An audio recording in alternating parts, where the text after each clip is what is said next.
اپنے پیروں کو صرف اس لیے نہیں ہلایا کہیں جناب محمد رسول اللہ صلی اللہ علیہ وسلم کی نیند میں خلل نہ آ جائے. یہ محبت ہے حضرت ابو بکر صدیق رضی اللہ تعالی عنہ کی جناب محمد رسول اللہ صلی اللہ علیہ وسلم سے. نبی اکرم صلی اللہ علیہ وسلم نبی ہونے کے بعد 23 سال اس دنیا کے اندر زندہ رہے, 13 سال مکہ میں اور 10 سال مدینہ میں, لیکن کبھی بھی آپ صلی اللہ علیہ وسلم کے دور نبوی میں کبھی بھی آپ کی تاریخ پیدائش نہیں منائی گئی, اور نہ ہی کبھی اللہ کے رسول صلی اللہ علیہ وسلم نے کسی کو منانے کا حکم دیا ہے. جب آپ صلی اللہ علیہ وسلم کا انتقال ہو جاتا ہے, حضرت ابو بکر صدیق رضی اللہ تعالیٰ عنہ حجرے کے اندر داخل ہوتے ہیں. آپ کا جسم ایک چادر سے ڈھکا ہوا ہے. حضرت ابو بکر صدیق رضی اللہ تعالیٰ عنہ نے چادر کو ہٹایا اور پیشانی مبارک کو بوسہ دیا اور فرمایا اللہ تبارک و تعالیٰ آپ پر 2 موتیں جمع نہیں کرے گا. جو موت آپ کو لکھی تھی وہ آ گئی, اور آپ صلی اللہ علیہ وسلم کے انتقال پر حضرت ابو بکر صدیق رضی اللہ تعالیٰ عنہ نے ایک زبردست خطبہ دیا. فرمایا من کان منکم یعبد محمدا فإن محمدا قد مات ومن کان یعبد اللہ فإن اللہ حی لا يموت. لوگوں سن لو, جو محمد الرسول اللہ کو اپنا معبود سمجھتا تھا وہ یہ سمجھ لے کہ محمد الرسول اللہ صلی اللہ علیہ وسلم اللہ کو پیارے ہو گئے, اور جو اللہ کی عبادت کرتا تھا اللہ کو اپنا معبود سمجھتا ہے وہ یہ جان لے فإن اللہ حی لا يموت, اللہ تبارک و تعالیٰ زندہ ہے, اس کو کبھی موت نہیں ہے. یہ کون کہہ رہے ہیں؟ یہ حضرت ابو بکر صدیق رضی اللہ تعالیٰ عنہ کہہ رہے ہیں, جو جنتی ہیں, جو عشر مبشرہ میں سے ہے, جو اس دنیا میں انبیاء اکرام کے بعد سب سے افضل انسان ہے حضرت ابو بکر صدیق رضی اللہ تعالیٰ عنہ ہے, جن کا مقام و مرتبہ یہ ہے. اللہ کے نبی نے ان کا نام لے کر کے فرمایا کہ ابو بکر جنتی ہیں.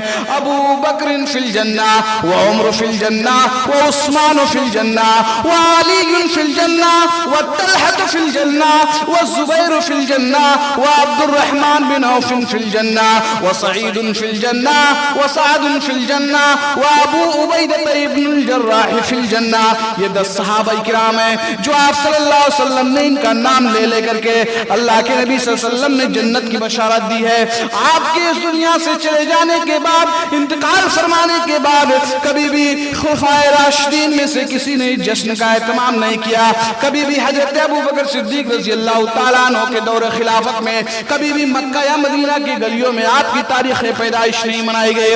کبھی بھی حضرت عمر فاروق رضی اللہ تعالیٰ عنہ کے دور میں کبھی بھی جشن کا اہتمام نہیں کیا گیا. کبھی حضرت عثمان غنی رضی اللہ تعالیٰ عنہ کے دور خلافت میں کبھی 12 ربیع الاول کا جلوس نہیں نکالا گیا. کبھی حضرت علی رضی اللہ تعالیٰ عنہ کے دور خلافت میں کبھی بھی جشن کا اہتمام نہیں کیا گیا. ان کے بعد ائمہ اربعہ یعنی حضرت امام ابو حنیفہ رحمۃ اللہ علیہ, حضرت امام مالک رحمۃ اللہ علیہ, حضرت امام شافعی رحمۃ اللہ علیہ, حضرت امام مالک رحمۃ اللہ علیہ کے دور میں بھی جشن کا کبھی اہتمام نہیں کیا گیا. ان کے بعد تبع تابعین, محدثین, مفکرین, سلف صالحین کے زمانے میں بھی اس کا کہیں ذکر و بیان نہیں ملتا ہے. میرے بھائیوں, آپ صلی اللہ علیہ وسلم کی پیدائش میں اختلاف ہے. سیرت کی کتابوں کے اندر کہیں 9 ربیع الاول لکھا ہے, کہیں 11 ربیع الاول لکھا ہے, مختلف اقوال ہیں, لیکن پیدائش میں اختلاف ہے. لیکن اختلاف وفات میں تو کسی کا اختلاف نہیں ہے.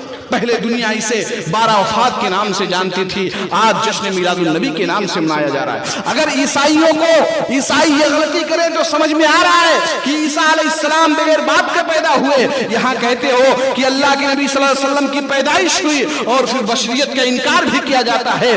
اللہ کے نبی صلی اللہ علیہ وسلم کو نور بھی مانا جاتا ہے اور آپ کی بشریت کا انکار کیا جاتا ہے کہ اللہ کے نبی بشر نہیں ہیں, آپ نور ہیں. پھر بتاؤ کبھی کسی نور کی ولادت منائی جاتی ہے, پیدائش کی خوشی منائی جاتی ہے. محمد رسول اللہ صلی اللہ علیہ وسلم جب اس دنیا کے اندر آئے, آپ نے جو پیغام لایا, محبت کا معنی یہ نہیں ہے کہ ہم صرف نبی اکرم سے دعویٰ کر لیں. منافقین بھی نبی اکرم صلی اللہ علیہ وسلم سے دعویٰ کیا کرتے تھے محبت کا. وہ یہ کہا کرتے تھے اذا جاءك المنافقون قالوا نشهد انك لرسول الله والله يعلم انك لرسوله والله يشهد ان المنافقين لكاذبون.